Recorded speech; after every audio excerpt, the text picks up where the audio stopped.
오늘 우리에게 주시는 하나님 말씀 찾겠습니다. 에스겔서 3장 말씀입니다. 구약 성경 에스겔 1152쪽입니다. 1152쪽 에스겔서 3장의 말씀을 찾겠습니다.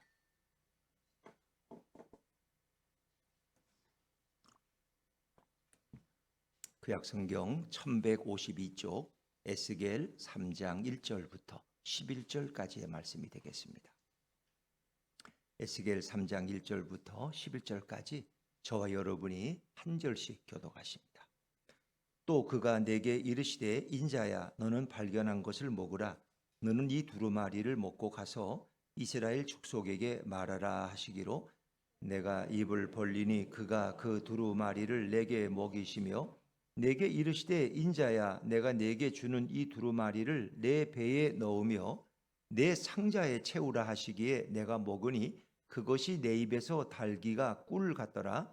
그가 또 내게 이르시되 인자야 이스라엘 족속에게 가서 내 말로 그들에게 고하라. 너를 언어가 다르거나 말이 어려운 백성에게 보내는 것이 아니요 이스라엘 족속에게 보내는 것이라. 너를 언어가 다르거나 말이 어려워 내가 그들의 말을 알아듣지 못할 나라들에게 보내는 것이 아니니라. 내가 너를 그들에게 보냈다면 그들은 정녕 내 말을 들었으리라. 그러나 이스라엘 족속은 이마가 굳고 마음이 굳어 내 말을 듣고자 아니하리니 이는 내 말을 듣고자 아니함이니라. 보라 내가 그들의 얼굴을 마주 보도록 내 얼굴을 굳게 하였고 그들의 이마를 마주 보도록 내 이마를 굳게 하였으되 내 이마를 화석보다 굳은 금강석 같이 하였으니 그들이 비록 반역하는 족속이라도 두려워하지 말며 그들의 얼굴을 무서워하지 말라 하시니라.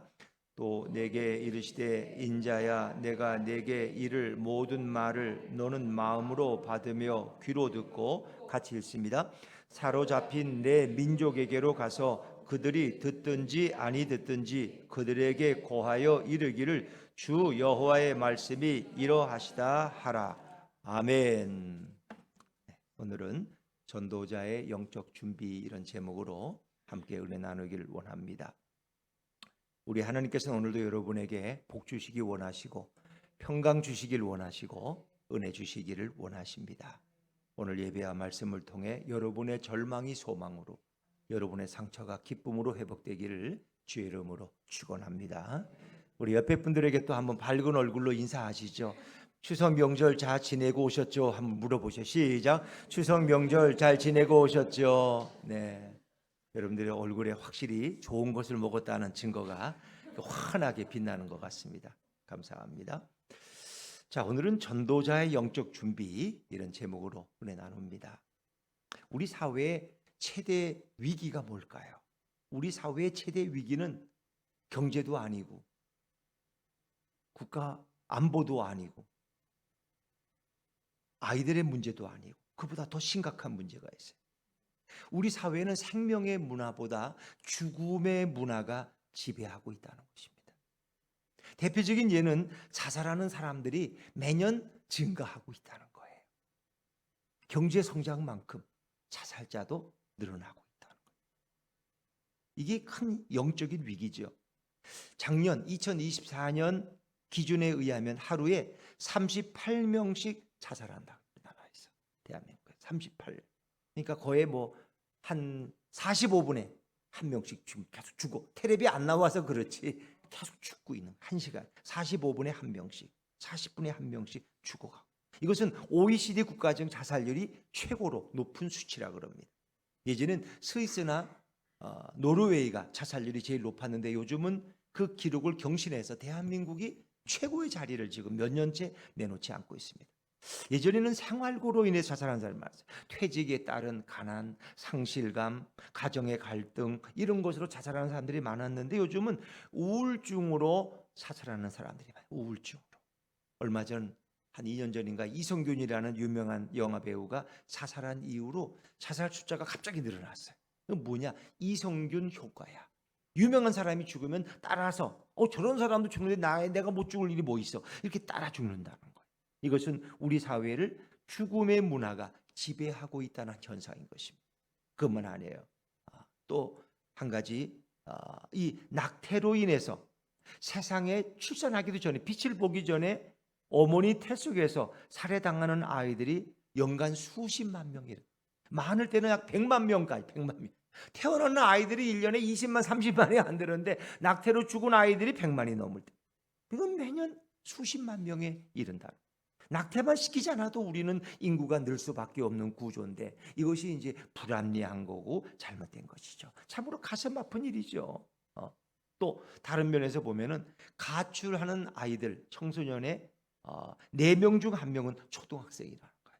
예전에는 중학생, 고등학생이 주로 가출했는데 요즘은 초등학생들도 가출해 버린다. 뭐 파마자 뭐죠? 무슨 파티지 애들? 파자마 파티 한다고 가도 애들 돌아오질 않아. 친구들하고 따라서 어디로 가버려. 이런 일들이 비일비재하다. 어찌 보면 죽음의 문화가 지배하는 사회, 영적인 위기를 우리는 지금 경험하고 있는데 교회는 이걸 잘 못 느끼고 있어요. 교회가 걱정하는 것은 코로나 이후에 왜 교회가 부흥이 안 되지? 왜 교인들이 잘 교회 안 나오지? 이걸 걱정하고 있지. 이 사회가 전반적으로 죽음의 문화가 지배하고 있다는 것을 우리는 깨닫습니다. 이건 굉장히 영적 싸움이죠. 교회는 뭐 하는 곳이에요? 살리는 곳이에요. 세상을 생명의 문화로 바꿔가는 것이 바로 교회입니다. 물론 육체적으로 죽어가는 사살자를 구하는 것도 중요한 일이지만 더 중요한 일은 죽어가는 영혼들을 살려내는 것이 교회의 사명. 교회의 본질은 영혼을 구원하는 일이에요. 세상의 풍랑 속에서 지금 배가 전복되고 파산되어 죽어가는 수많은 영혼들이 있는데 구원의 보트에서 구명줄을 내려 그들을 건져내는 것, 곧 그들의 영혼을 살리는 것이 교회의 본질적인 사명입니다. 우리는 살림과 생명의 문화를 만들어가는 일이에요. 얼마 전에도 양평 군청에 있는 한 또 공무원이 자살한 또 그런 일, 그런 일이 수도하게 일어나는 거죠. 그거 왜? 우리는 너무나 죽음을 쉽게 생각한다. 이 죽음의 문화가 우리를 지배하기 때문에 사단은 그것을 계속 우리에게 충동질하고 있다는 겁니다. 자, 이런 시대적 요청에도 불구하고 오늘날 교회의 위기가 진정으로 뭔지 아세요? 벤치 위에 교인들이 증가하고 있다는 거예요. 벤치 위에. 벤치라고 하면 축구 경기의 월드컵 경기장을 생각해 보세요. 거기 의자를 벤치라 그러잖아요. 축구 경기를 보면 그라운드에서는 11명의 선수가 열심히 뛰고 있는데 전체 대표 선수는 23명이에요. 11명은 열심히 죽으라고 뛰고 나머지는 벤치에 앉아서 구경을 하고 있어요. 다른 선수는 다 후보 선수예요. 그래서 주전 선수들은 정말 땀을 흘리면서 쓰러질 때까지 뛰다가 다치기도 하고 넘어지기도 해요. 어떤 선수는 코를 다쳤는데 경기에 나가야 되니까 안면 보호대를 하고 나간 그런 것도 여러분 생각나지 않습니까? 기억 속에 그런 선수도 있었어요. 그런데 후보 선수들은 무료하게 하품하면서 껌 씹으면서 시계를 보면서 아유 언제 끝나지? 그리고 가끔 카메라가 이렇게 비춰보면 하품하고 있어. 후보 선수는 벤치 위에 앉아서. 재미있는 것은 우리나라가 2002년도 정말 역사적인 거죠. 한일 월드컵 때 우리가 4강에 들었다는 거예요. 4강에. 그래서 교회에서도 교회마다 그냥 스크린을 설치하고 그 월드컵 중계를 했던 그런 기억을 저희도 신길동에서 마당에 그 벽에다가 교회 벽에다가 스크린을 비추고 이렇게 봤던 기억이 있습니다. 근데 우리의 관심은 도대체 이 후보 선수들도 4강에 들어가면은 피파에서 포상금을 많이 줘요, 선수들한테. 근데 그게 후보 선수들에게도 그 포상금이 돌아가느냐, 이것이 우리들의 관심이었어. 아니 열심히 뛴 선수들만 받아야지 저 후보들은 한 게 아무것도 없는데 저 선수도 포상금을 똑같이 받는 거야? 받는다는 것입니다. 뛰었든 안 뛰었든 그들은 포상금을 같이 받아요. 어찌 보면 불공평한 거 보이죠. 벤치에 앉았던 사람들이 어떻게 열심히 뛴 사람들하고 똑같이 포상금을 받을 수 있어? 말이 안 되지. 그러나 이게 사실이에요. 근데 여러분이 만약에 대표 선수라면 어떤 것을 원하시겠어요? 주전 선수가 돼서 열심히 뛰다가 포상금을 받기 원하겠어요? 아니면 벤치에 앉아서 낮잠 자고 졸다가 포상금을 받기 원하겠어요? 여러분이 선수라면 단 30초만이라도 1분이라도 그 그라운드에서 뛰는 것이 가문의 영광 아니겠습니까? 나도 뛰어봤다. 나도 골을 좀 몇 번 차봤다. 그러나 골까지 넣으면 대단한 선수가 되는 거죠. 자, 우리에게 적용해 본다면 우리는 지금 이 위기의 시대에 복음의 월드컵을 치르고 있는데 복음의 경기장에서 지금 뛰고 있는 거예요. 교회에도 열심히 앞에서 뛰고 있는 주전 멤버들이 있어요. 근데 그늘 밑에 앉아서 무료하게 구경만 하고 있는 분들도 있다는 것입니다. 지금 뭐 교회가 뭘 하긴 하는가 본데 뭐 나하고는 상관없지, 지들이 알아서 하겠지, 이렇게 생각하는 분들이 있다. 여러분은 주전 멤버가 되겠어요? 후보 선수가 되겠어요? 복음의 월드컵에서 한번 옆에 분들한테 물어보세요. 주전입니까? 후보입니까? 시작. 주전입니까? 후보입니까? 여러분은 어떤 걸 원하세요? 우리 분명히 해야 돼요. 하나님께서는 복음의 월드컵을 보고 계실 때 어떤 선수들을 더 원하시고 축복하실까? 온 성도들은 복음의 전사가 되어야 됩니다. 복음의 경기장에서 열심히 뛰는 것, 그것이 바로 전도입니다. 오늘날 교인들에게 전도하라고 하면 많은 분들이 이렇게 되묻습니다. 목사님, 좀 더 고상한 방법이 없습니까? 좀 우아한 방법으로 전도하는 법 없습니까? 꼭 전도지를 들고 길가에 나가서 이렇게 전해내는 거 외에는 다른 방법을 없습니까? 뭐 그렇게 말하기도. 그래서 어떤 교회에서는, 서울에 있는 큰 이런 교회들은 맞춤 전도라고 해서 그 사람의 연령, 직업에 따라서 전도 대상자를 선정. 이번 달에는 30대 여성을 전도합니다. 30대 여성만 초청해가지고 그들에게 맞는 노래, 음악, 말씀, 게스트까지. 또 어떤 날은 40대 남성만 초청합니다. 40대 남성의 문화에 맞는 그런 분위기를 만들어 놓고 전도해서 엄청난 돈을 투자하는 거죠, 거기에. 그러니까 왜 한 영혼이 그만큼 귀하니까. 영혼을 구원할 수 있다면 50대든 60대든 거기에 맞춰서 모든 초점을 가진다는 거죠. 영혼을 구원하는 일은 그러나 전도 외에는 없습니다. 복음 전도. 내가 어떤 사람을 만나서 복음을, 예수의 복음을 전함으로써 그 영혼이 구원받는 길, 이 길 외에는 없어요. 교인들의 거의 90%는 1대1 개인 전도에 의해서 구원받은 사람들이 대개 교회의 자리를 지키고 있는 것입니다. 고린도전서 1장 21절에 보면 하나님께서는 전도에 미련한 것으로 믿는 자들을 구원하시기를 기뻐하셨다. 전도하는 게 요즘 미련한 짓 같지 않습니까? 요즘 누가 전도한다고 믿겠어? 근데 그 미련한 방법을 통해서 지금까지 2000년 역사 속에 하나님께서는 영혼들을 구원해 왔다는 거예요.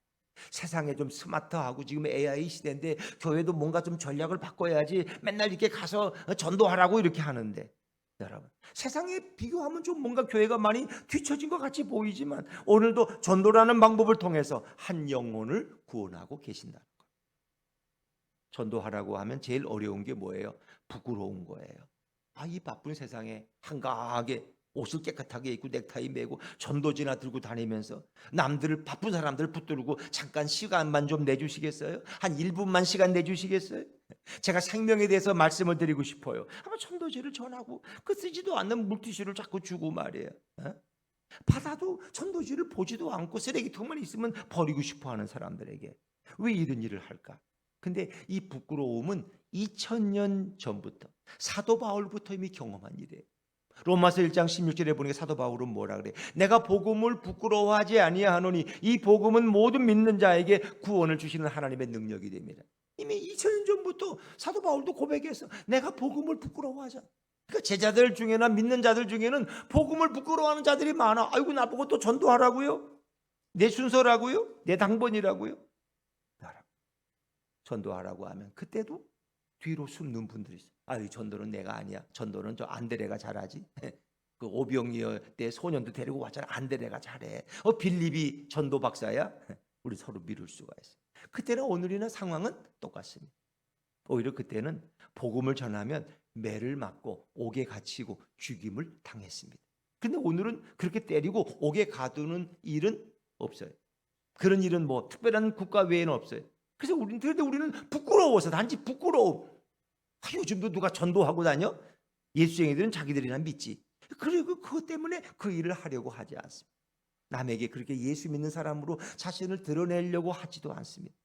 자, 여러분, 오늘 본문으로 가봅시다. 오늘 본문 에스겔 3장의 배경은 이스라엘 백성들이 바벨론 포로로 붙잡혀 가서 포로로 있던 그런 상황이에요. 그 가운데 에스겔이란 젊은 제사장이 있었습니다.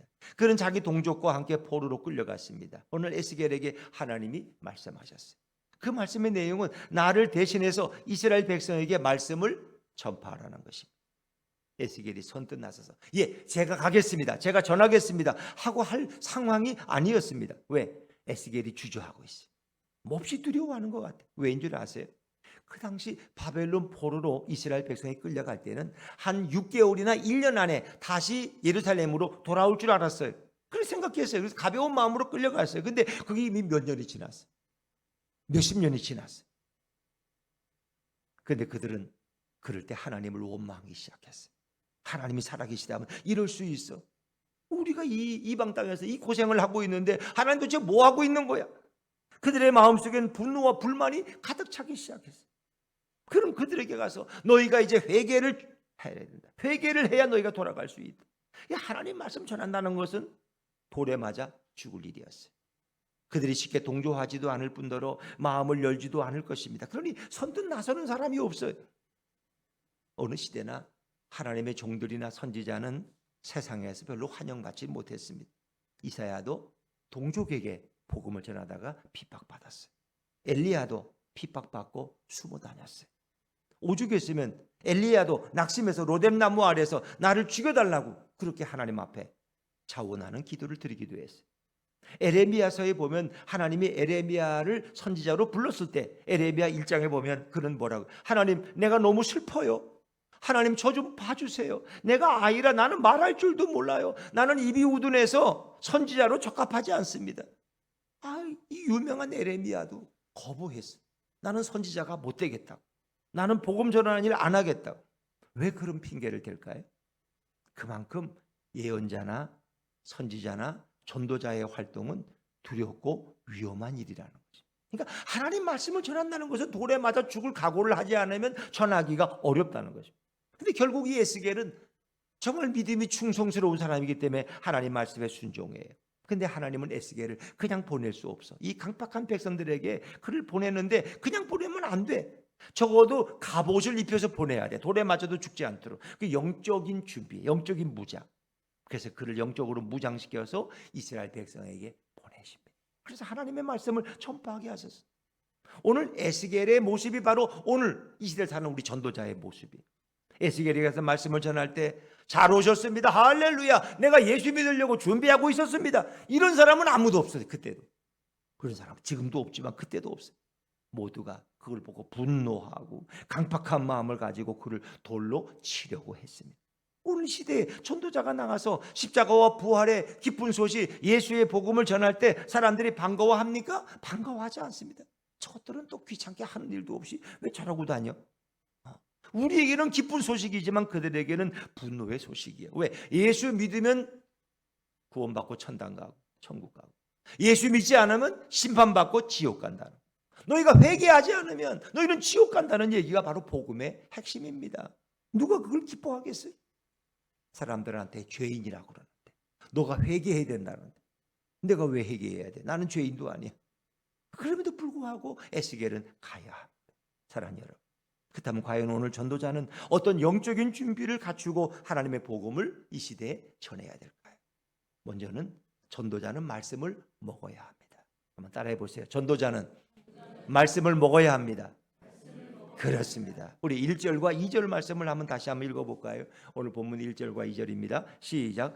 또 그가 내게 이르시되 인자야 너는 발견한 것을 먹으라.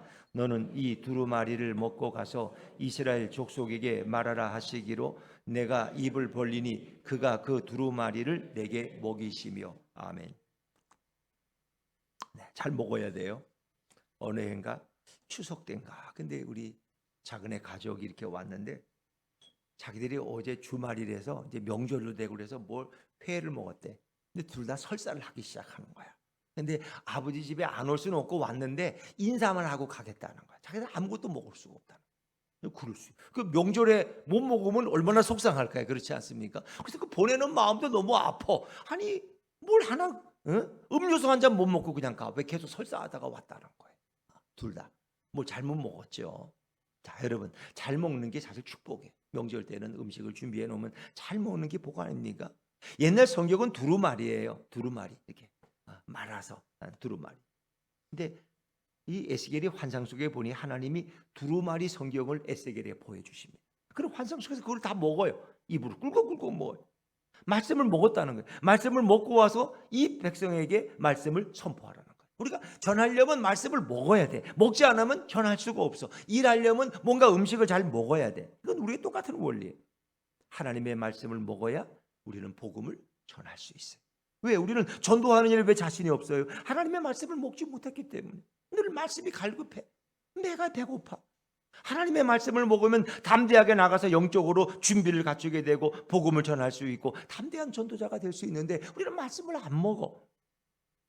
성도들은 말씀을 잘 먹을 때 건강한 교인이 될 수 있어요.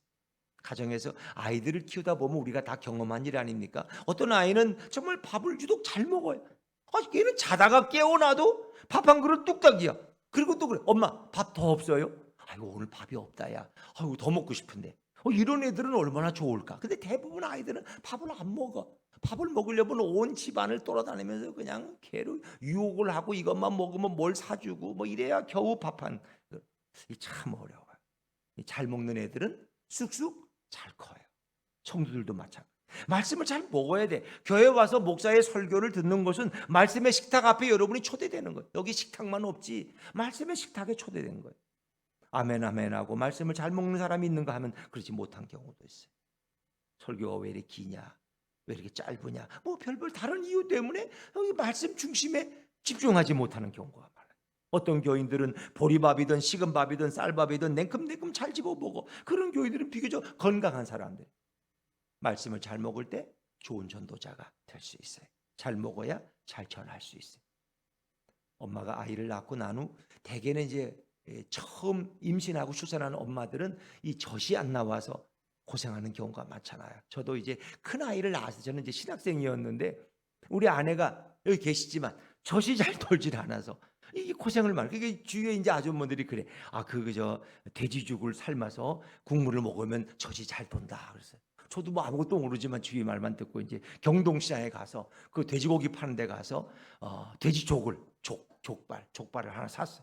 그리고 이제 그걸 또 방법을 배워서 핏물을 다 빼고 그리고 푹 삶아서 파를 넣고 깨소금을 넣어서 이렇게 만들어 드렸더니 우리 아내가 고맙게도 잘 먹었어. 입맛이 있어서. 그리고 애가 젖이 잘 나와서 큰 애는 젖이. 키울 때 보면 큰 애는 많이 큰데 둘째 애는 큰 애만큼. 그땐 돼지죽을 안 해줘서 그런지 둘째 애는 좀 키가 작고 좀 그랬는데 이제는 뭐 형만큼 키가 컸죠. 잘 먹어야 젖이 잘 나와서 어머니도 아이를 잘 키우듯이 전도자도 마찬가지. 전도자가 말씀을 사모해야 돼요. 설교 말씀을 잘 듣고 또 집에서 말씀을 읽고 묵상하는 분들이 전도를 하라고 하면은 자신 있게 전도할 수 있어요. 그러니까 건강한 신앙생활엔 하나님의 말씀이 절대적으로 필수적이라는 거예요. 동물의 세계엔 생존 경쟁이 있어요. 내가 다른 동물을 잡아먹지 않으면 나는 그 동물에게 언젠가 잡아먹히고 맙니다. 그래서 늘 경계를 해요. 영적인 세계도 마찬가지. 우리가 하나님의 말씀을 먹지 않으면 우리는 마귀에게 먹히는 존재가 될 수 있다는 거예요. 그러니까 뭐가 뭔지도 모르고 이게 마귀의 유혹인지도 모르고 넘어가서 결국 넘어져 버리고 신앙을 잃어버리는 경우가 너무나 많아. 그 배후에 마귀가 있는데 그걸 분별하지를 못해. 왜? 말씀을 읽지 않으니까. 말씀의 깨달음이 없는 게 이게 마귀의 역사인지도 몰라. 오늘도 마귀들은 우는 사자같이 두루다니며 산길자를 찾고 있어요. 하나님의 말씀으로 우리가 무장하지 않으면 깨어있지 않으면 우리는 마귀에게 먹히는 그런 비참한 존재가 되고 맙니다. 그래서 하나님 말씀이 얼마나 귀한 줄 몰라요.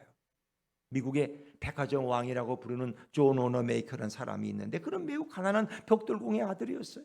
그의 학력은 초등학교 2학년이 전부야. 근데 그는 미국의 백화점 왕이고 최신부 장관까지 지낸 훌륭한 분이에요. 대통령이 그를 최신부 장관으로 임명할 때 그의 조건은 하나 있어요. 대통령 각하. 저는 주일이면은 출근 못합니다. 저는 교회 가서 아이들을 가르치는 교사의 일을 해야 됩니다.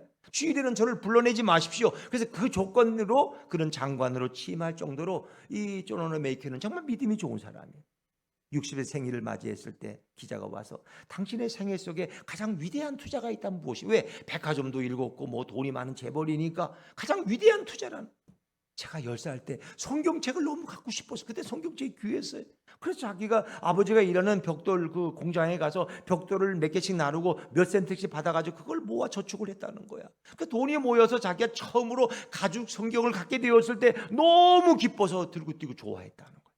그 성경을 구입한 것이 자기 인생의 가장 위대한 투자였다는 거야. 그때부터 존 오너 메이커는 성경을 열심히 읽었고 성경이 내 인생의 길이 되었고 지혜가 되었고 앞길이 되었다는 거예요. 나는 초등학교 2학년밖에 못 나왔지만 나는 이렇게 떳떳하게 최신부 장관이 되고 세계적인 백화점 왕 재벌이 되었습니다라고 말합니다. 그 비결은 성경 말씀 외에는 없다는 거예요. 근데 여러분들은 그렇게 성경을 읽으라고도 안 읽어.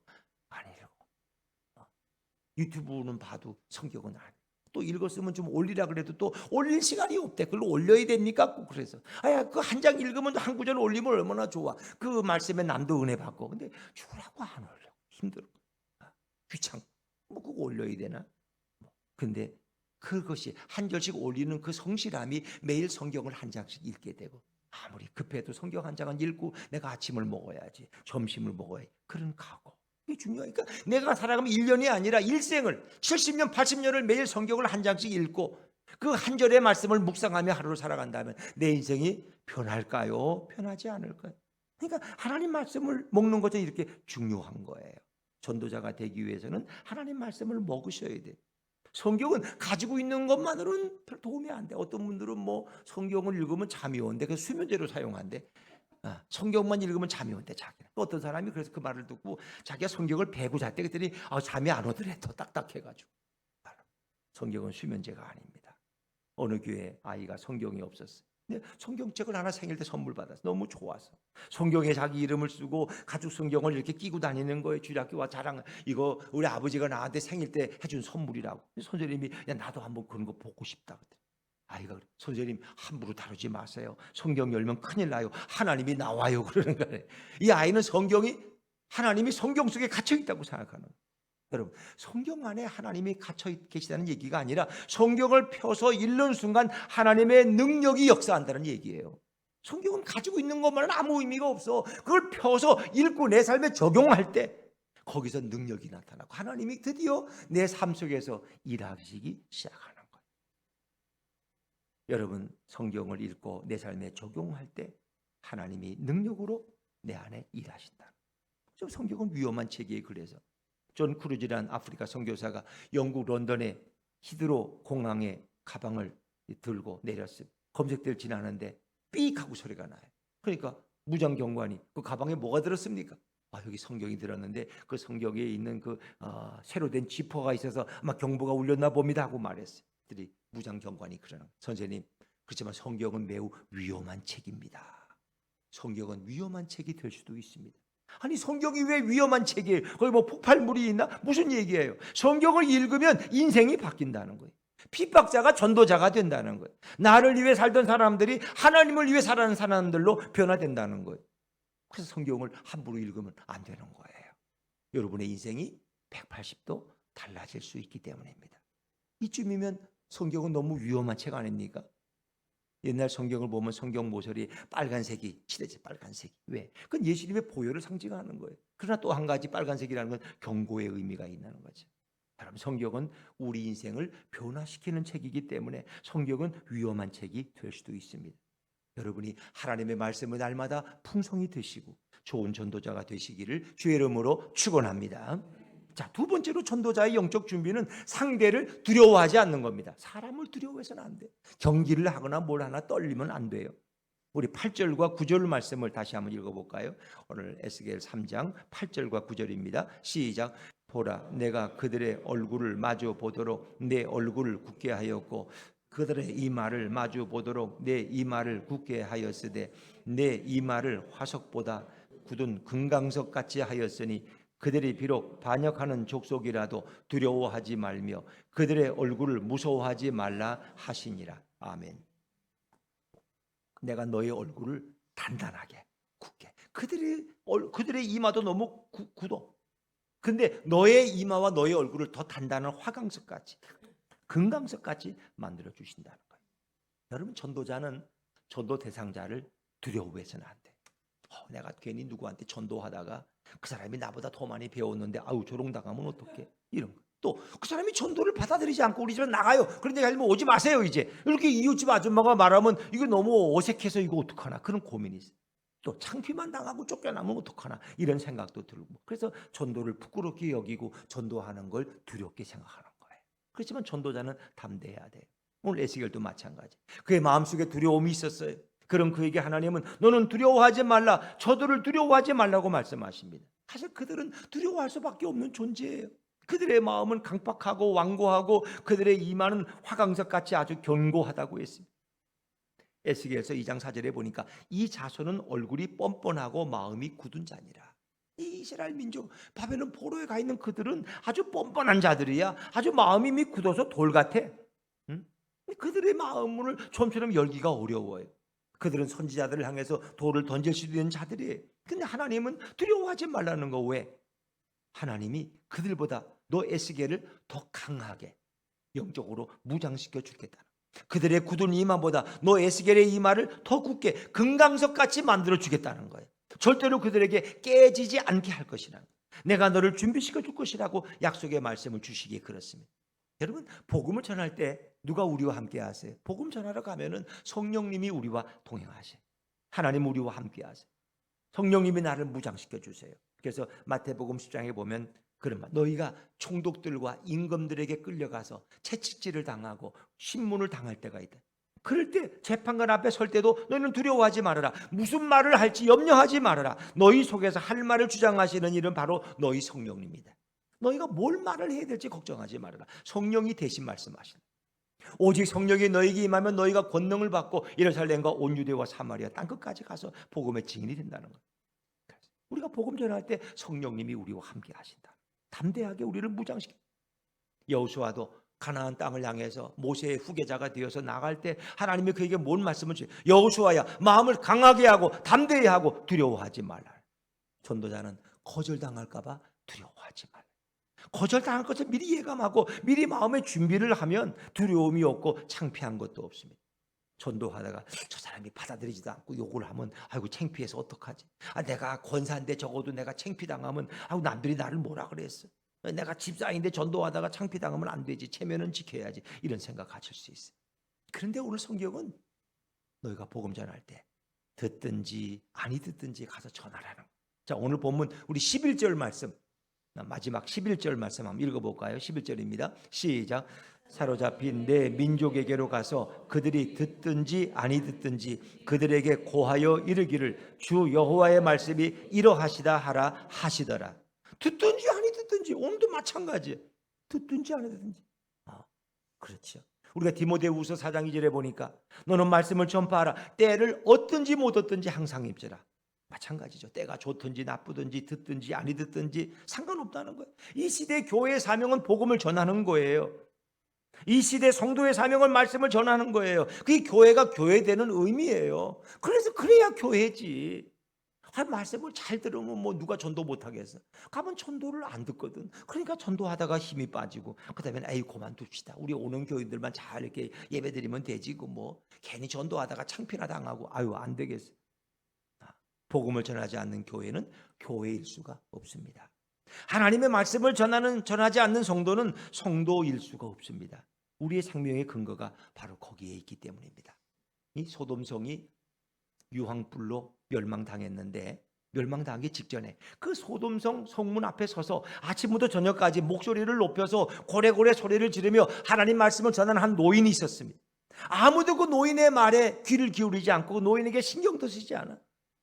그 당시 소돔과 고모라 도성은 이미 동성애가 있었을 정도로 너무나 부패하고 타락한 도시였기 때문에 도저히 복음에는 들으려고 하지 않았어요. 영적인 데는 관심이 없어. 그들의 관심은 다 육신의 쾌락이야. 쾌락 잘 먹고 쾌락하고 음란하고 그게 그들의 관심이야. 이 노인네가 아무리 외치고 하나님 말씀을 전해도 귀 듣는 자가 아무도 눈도 깜짝하지 않아. 쳐다보지도 않아. 지나가던 행인이 그 광경을 보고 너무 안타까워서 노인에게 와서 얘기해. 노인 양반, 아무도 당신의 말에 귀를 기울이지 않는데 왜 그렇게 힘을 낭비하고 있어요? 그러려면 시원한 그늘 밑에 가서 쉬시지. 왜 그렇게 허공에 대고 하나님 말씀을 전하고 있습니까? 라고 물었어요. 근데 노인이 이렇게 말했어요. 그들이 나를 변화시키지 못하도록 내가 계속 외치고 있습니다. 그들이 나를 변화시키지 못하도록. 이게 무슨 말이에요? 내가 하나님의 말씀을 전해서 그들이 변할지 혹은 변하지 않을지는 모르지만 내가 말씀을 전하지 않으면 그들에 의해서 내가 변해버리고 말 것이라는 교훈. 그들에 의해서 내가 변질될 것이라는. 그것 때문에 나는 내가 오염될까 봐 두려워서 내가 먼저 복음을 전하고 있다는 거예요. 여러분, 이 시대의 세속주의 문화가 얼마나 강력합니까? 돈이 주는 영향력이 대단하지 않습니까, 여러분? 예배 드리는데 누가 전화 걸어가지고, 아, 삼촌, 내가 좀 돈이 여유가 생겨서 내가 삼촌한테 한 1,000만 원 드리려고 그러니까 잠깐만 좀 밖에 나와요, 이 돈 받. 여러분, 그럼 예배 드리기 위해서 1,000만 원 받으러 나가겠어요? 아니, 1억을 준다 그러면 여러분 여기 예배 드리겠어, 지금? 예배 드리러 오겠어? 돈 받으러 가지. 동탄역에 빨리 내기 바빠서 또 가야 되니까 빨리 와, 돈 받아 가시라. 1억 받아 가시라고. 여러분, 예배 드리러 다 도망가 버릴 거야. 아니, 대표 기도도 그냥 가버릴 거야. 대표 기도도 그냥. 대표 기도가 뭐야? 지금 1억을 받는데 지금 현금을. 그게 사실이라면. 이런 상황이 세속주의 문화 이렇게 강해요. 이 물질, 황금 만능주의, 쾌락, 성공, 이게 너무 강해. 우리가 교회가 복음을 전하지 않으면 오히려 교회가 세상에 오염되어 버려. 교회가 복음으로 세상을 정복하기는 뭐냐? 세상에 의해서 교회가 정복될 수 있다는 거예요. 성도들이 세상에 전염되어서 생명을 잃어버리고, 복음 전파하는 이유는 교회가 생명을 유지하기 위해서 오늘도 힘들어도 복음을 전하는 거예요. 복음을 전하는 그 몸부림은 교회가 적어도 생명을 유지하기 위한 몸부림이라고 할 수 있어요. 여기서 우리가 복음을 전해야 될 이유가 있는 거예요. 우리 에스겔 3장 17절, 오늘 성경에 자막에는 없습니다. 3장 17절을 제가 읽어볼게요. 인자야, 내가 너를 이스라엘 족속의 파수꾼으로 세웠으리. 너는 내 입의 말을 듣고 나를 대신하여 그들을 깨우치라. 이 파수꾼이라는 건 성로에 서서 외적이 침입해 오는지 밤에 보초하는 보초병이에요. 외적이 침입해 오면은 성 안의 사람들에게 나팔을 불어서 그들이 대피하도록 하는 게 파수꾼이에요. 만약에 파수꾼이 게을러서 외적이 침입하는데 나팔을 불지 않으면 성안 사람들 다 죽을 거예요. 그러면 그 책임은 파수꾼의 손에서 찾겠다는 거예요. 근데 만약에 내가 나팔을 불고 경고했는데도 성안 사람들이 대피하지 않아서 그들이 죽으면 그건 그들의 책임이라는 거예요. 그들의 책임. 이게 바로 교회의 책임이에요. 이 시대에 듣든지 안 듣든지 우리는 복음의 나팔을 불어야 돼. 사람들에게 위험한 경고를 전해야 돼요. 그것이 교회의 사명이고 성도의 사명이에요. 두려워하지 말라. 그래서 성도는 듣든지 아니 듣든지 말씀을 전해야 될 이유가 있어요. 마지막으로 전도자는 말씀을 전할 때 가까운 곳에서부터 말씀을 전해야 돼. 가까운 곳에서. 자, 우리 오늘 본문 6절 말씀을 다시 한번 읽어볼까요? 오늘 본문 6절입니다. 시작. 너를 언어가 다르거나 말이 어려워 백성에게 미안합니다. 5절 6절입니다. 5절 6절 시작. 너를 언어가 다르거나 말이 어려운 백성에게 보내는 것이 아니요 이스라엘 족속에게 보내는 것이라. 너를 언어가 다르거나 말이 어려워 내가 그들의 말을 알아듣지 못할 나라들에게 보내는 것이 아니니라. 내가 너를 그들에게 보냈다면 그들은 정녕 내 말을 들었으리라. 아멘. 이것은 에스겔을 하나님이 보내는데 말이 다른, 언어가 다른 이방 민족에게 보내는 것이 아니라는 것입니다. 자기 동족 같은 이스라엘 동포에게 보내는 거라는 겁니다. 하나님이 우리를 전도하라면 어디 멀리 가라는 게 아니에요. 이스라엘 예루살렘에 가라는 게 아니에요. 아프리카에 가라는 게 아니에요. 내 가족, 내 친척, 내 이웃, 내 직장 동료, 내 친구부터 전도 대상자를 정하고 그들을 위해 기도하고 사랑을 베풀라는. 그래서 이슬비에 옷이 젖는다고 조심스럽게 접근해서 기도를 통해서 한 영혼이 예수님 앞에 돌아오게 해야 된다는 거예요. 만약 우리가 아프리카에 가라면 여기 누가 아프리카 가겠어요? 가정 그만두고 직장 그만두고 아프리카 갈 사람 누가 있겠어요? 더구나 아프리카에 가서 그들의 언어를 배워서 복음을 전하는 건 더 어려워요. 제가 언젠가 세미나를 갔더니 러시아에서 8년을 계셨던 선교사님이 오죠. 러시아 선교사님. 근데 자기는 그래 고백해. 자기 8년 있어도 러시아 말을 잘 못한대. 식당이나 가서 이런 거 길 안내는 하지만은 설교를 못 하겠대. 왜? 그렇게 언어를 배워가지고 나이가 이미 50이 넘으니까 그들의 문화나 그들의 감정을 세심하게 표현하기 어렵대. 그래서 통역을 세워 설교한다. 통역을 세워서. 그러니까 우리가 언제 언어를 배워가지고 그게 되겠어요? 1885년 아펜셀러와 온도우드 감리교와 장로교 선교사가 인천 제물포항에 들어와서 그 부활절 아침에 한국 땅의 복음의 역사가 정식으로 시작된 거죠. 근데 그들은 다 영어권에서 왔어요. 그래서 영어권에 왔으니까 이렇게 지나가다가 어떤 사람을 전도하려고 문을 두드리면 어떻게? 거기다 걔네는 개조심이 뭔지 몰라 그들은. 그러니까 개조심씨 계십니까? 개조심씨 교회에서 나왔습니다. 이거 얼마나 웃기는 얘기야. 이거 문화가 다르다는 거야. 보통 미국인들도 앞에다 뭉패에다 이름을 적어놓지 개조심이라고 적는 건 그들은 모른다. 이게 그런 거예요. 이 알렌이라는 분은 고종의 이 주치, 고종 황제의 주치 역할을 하면서 선교를 했는데, 선교 공부할 때 남성 그룹, 여성 그룹 이렇게 칸막이 쳐놓고 이렇게 그룹하는데 늘 그래. 이 섞이지 않도록 수컷은 저쪽으로 가고 암컷은 이쪽으로 오세요.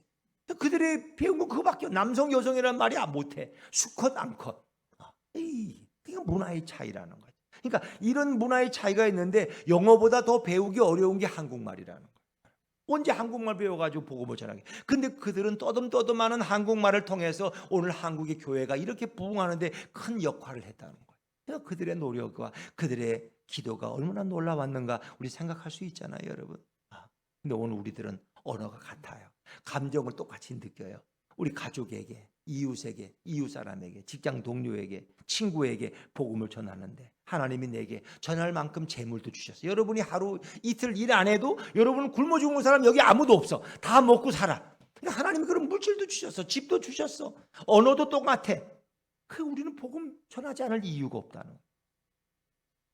전도하지 않으면 그것은 죽은 영혼이라고 말할 수밖에 없어요. 어떤 사람이 공사 현장을 지나가는데 위에서 뭔가 이렇게 벤치 하나가 뚝 떨어지면서 자기 어깨에 맞았어요. 너무 아파. 그래서 위를 쳐다보고 눈 좀 똑바로 뜨고 그거 공사하라고 사람에게 떨어져 죽일 일 있냐고 하면서 항의를 했어요. 그랬더니 위에서 일하던 사람이 뭐라고 말하냐면 그 사람 정말 시끄럽구만. 아까 먼저 지나간 사람은 망치에 맞아서 머리가 깨지고 죽었는데도 그 사람은 한마디도 하지 않더라고. 당신은 그 뭐 벤치에 맞은 거 가지고 그렇게 불평이 많냐고. 그냥 지나가지 죽지도 않았는데. 여러분, 죽은 사람은 말이 없어. 살아있기 때문에 우리는 말할 수 있는 거예요. 생명 있는 교인, 살아있는 교인은 뭔가 복음을 이야기하고 예수님에 관해서 이야기해야 돼. 그러니까 교회가 살아있는 교회는 복음을 전해야 돼.